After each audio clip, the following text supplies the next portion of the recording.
Dirahmati Allah Subhanahu wa taala. Kemudian kita berangkat pada tempat mulai mengqashar salat. Tempat mulai mengqashar salat. Dari mana mulainya ya?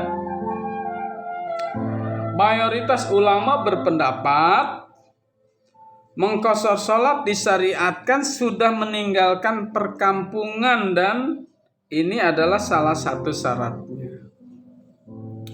Sudah meninggalkan perkampungan, misalnya adik-adik tinggal di Ciruas, sudah meninggalkan Ciruas, sudah masuk wilayah Serang atau sudah masuk wilayah Ciceri. Kalau ayat hadis itu atau ayat surat An-Nisa ayat 101 itu berlaku umum, keluar rumah berarti adik-adik sudah bisa mengqashar sholat. Tetapi kita mengikuti mayoritas pendapat ulama yang menyatakan bahwa mengqashar sholat itu jarak minimal bepergiannya sebanyak 80 km.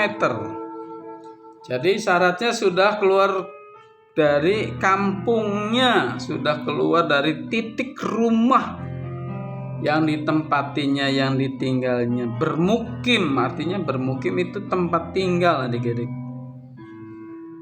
Kalau adik-adik misalnya tinggal di Ciruas, kemudian pergi ke Serang, itu adik-adik sedang safar, sedang tidak bermukim ya.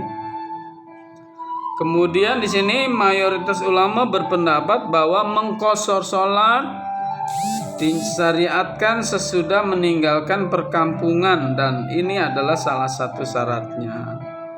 Di sini diberi kejelasan oleh Ibnu Munzir mengatakan, aku tidak tahu ada riwayat yang menyatakan bahwa Nabi telah mengqashar sholat saat bepergian kecuali sesudah keluar dari Madinah.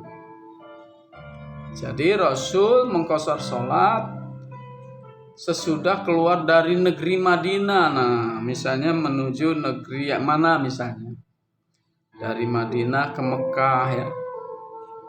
Nah, sudah keluar dari wilayah Madinah.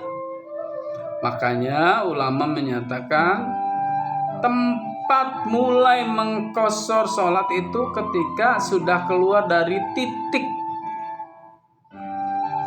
Berarti adik-adik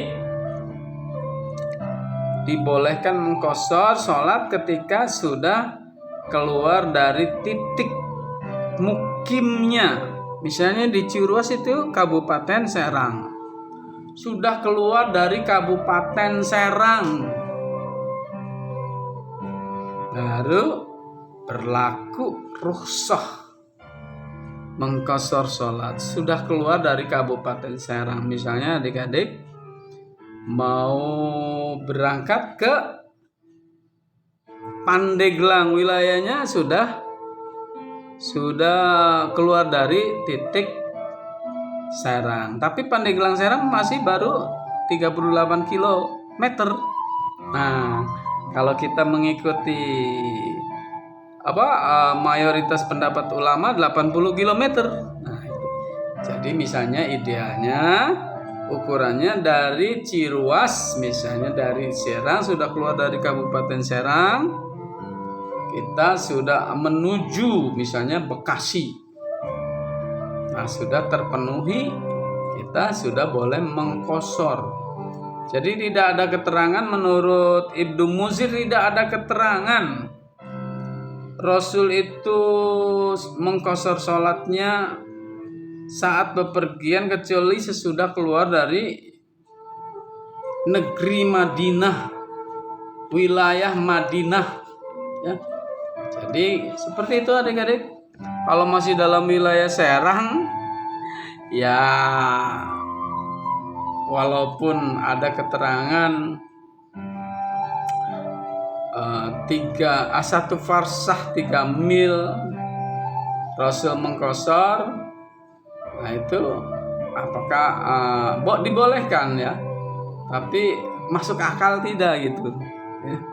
Apalagi naik motor.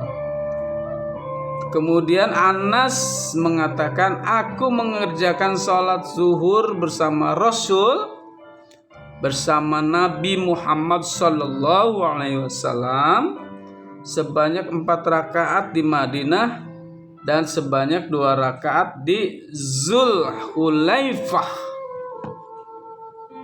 Nah, ini mungkin sholat duhurnya di Madinah 4 rakaat disempurnakan karena masih di wilayah Madinah, masih di wilayah mukim daerah. Dan sholat asar, misalnya sholat 2 rakaat di Zulhulaifah, sudah keluar dari kota Madinah. Nah, jadi seperti itu adik-adik. Misalnya Bapak kan bermukimnya itu di Serang, walaupun Bapak ini adalah warga negara Indonesia yang memiliki kartu penduduk di Cirebon, tetapi Bapak mukimnya di Serang. Nah, apakah Bapak kalau pergi ke Cirebon selama 4 hari itu masih menjadi musafir? Masih diperbolehkan mengqashar? Ya. Karena itu kata Nabi, itu hadiah dari Allah, ya. Rukhsah, keringanan. Tetapi kita juga kita juga bisa melihat dari pendapat Ibnu Abu Hanifah dan Imam Syafi'i untuk menyempurnakan sholat itu lebih afdal, ya. Jadi ketika sampai Cirebon, Bapak tetap melaksanakan sholat 4 rakaat, menyempurnakan sholat. Walaupun dalam bahasa mukimnya orang itu berapa hari. Ya, jadi kita lanjut pada mukim. Kapan seorang musafir mengerjakan sholat secara sempurna, ya? Kapan seorang musafir mengerjakan sholat secara sempurna? Seorang musafir tetap mengqashar sholat selama ia masih musafir, selama ia masih dalam kondisi bepergian, belum mukim, belum menjadi penduduk tetap, belum mukim, artinya masih dalam misalnya kita mengurus sesuatu urusan, kemudian kita belum selesai mengurusnya, masih menunggu beberapa hari, maka kita itu masih musafir, belum mukim, ya, masih musafir. Tidak dipatasi 1 hari, 4 hari, atau bahkan ada keterangan tahun, ya.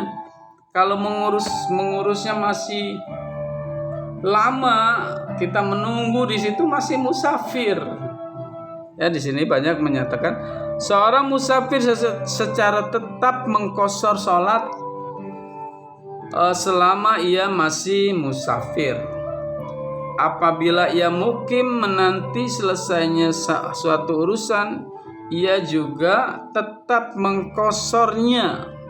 Apabila dia mukim tinggal selama menunggu urusannya belum selesai, maka dia tetap mengqasharnya. Sebab ia tetap dianggap sebagai seorang musafir walaupun ia mukim selama beberapa tahun. Selama beberapa tahun, adik-adik. Tapi kalau selama itu urusannya belum selesai, maka dia masih dianggap musafir, belum mukimin. Tetapi ada ulama yang berpendapat lain tentunya, ya. Adapun jika ia telah meniatkan mukim selama rentang waktu tertentu, misalnya saya punya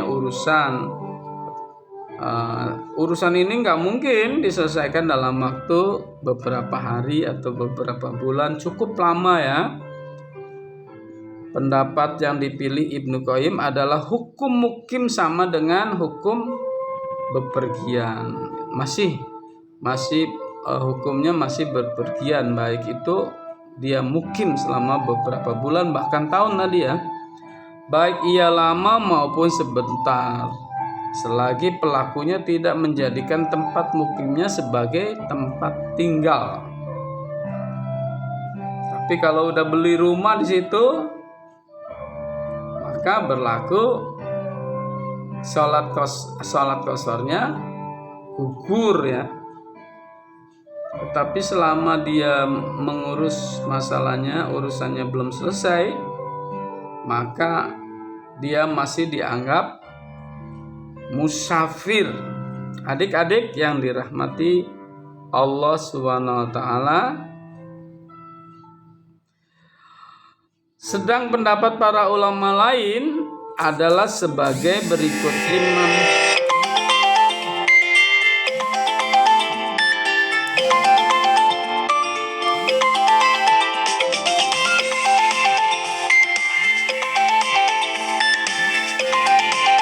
Sedang pendapat